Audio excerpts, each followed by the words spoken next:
there, busy mom. Welcome to what I'm calling a Vinyasa tutorial.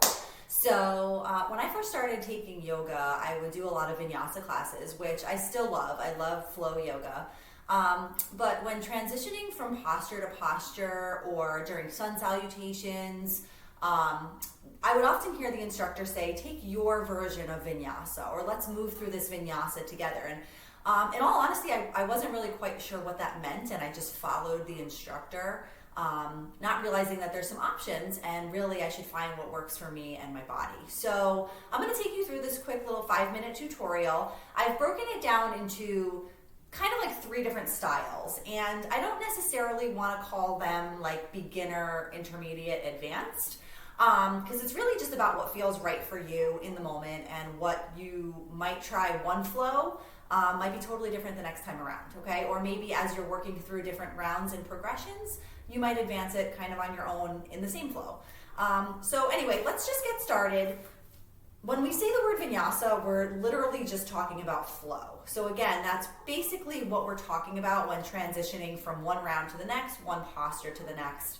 And so let's just say that you've done a round of some warrior postures or whatever it was that you went through, and you're about to transition to the other side, okay? So typically you're gonna start in some sort of plank or plank variation. And in case you're kind of like, well, I'm not really sure how I got into that plank, let's just say that you were in maybe like a warrior 2, and you went through a few of the warrior 2 or the different warrior postures, not just warrior 2.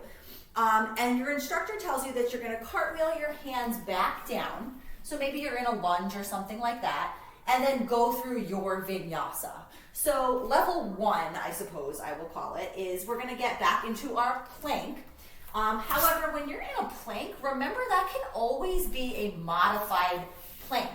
So a regular plank is great, but it may not feel right in our bodies every single time, every single flow.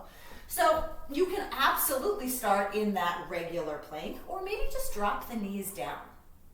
So if you're here in your modified plank and you're going through your Vinyasa, I always recommend taking your inhale in the plank, and then on your exhale, for this round, we're gonna lower all the way down. Notice that my elbows are nice and tight, coming all the way down, untuck my toes, and then on my exhale, I'm gonna take a lift to a baby cobra. So baby cobra, again, my elbows are pointing back, my shoulders are down, I'm squeezing my shoulder blades together, and the tops of my feet and my thighs are on the mat.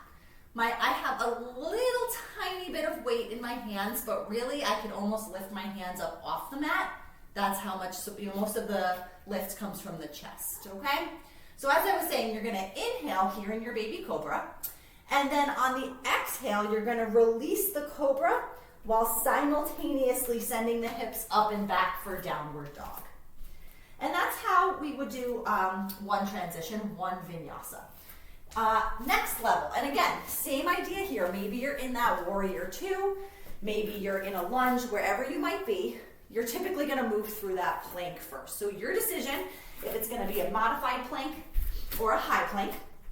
But for this one, we're gonna move through 8-point pose, which means that everyone's gonna drop their knees down. 8-point pose, I have my toes on the mat, my knees on the mat, my hands on the mat, and at the same time, I'm gonna lower my chin and my chest down to the mat as I exhale. And on the inhale, I'm going to slide forward through high cobra.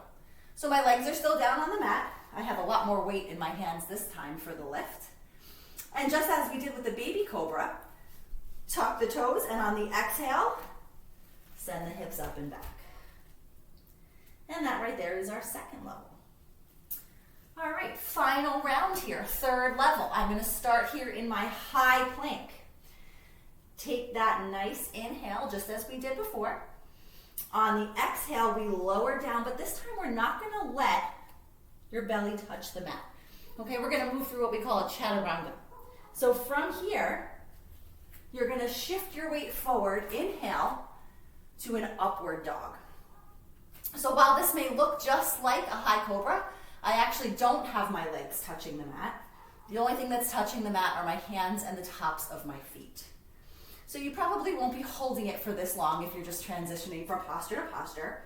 But remember, we take our inhale here, and then exhale, sending those hips up and back to downward dog. And that is what we mean when we're talking about taking your vinyasa, okay? So find whichever one works for you. Watch this video over and over and over again. Practice the 3 different styles. And, do what works for you. But hopefully this was helpful in understanding your body a little bit better and what feels good and what doesn't. All right? Keep shining, mamas. You're doing great. See ya.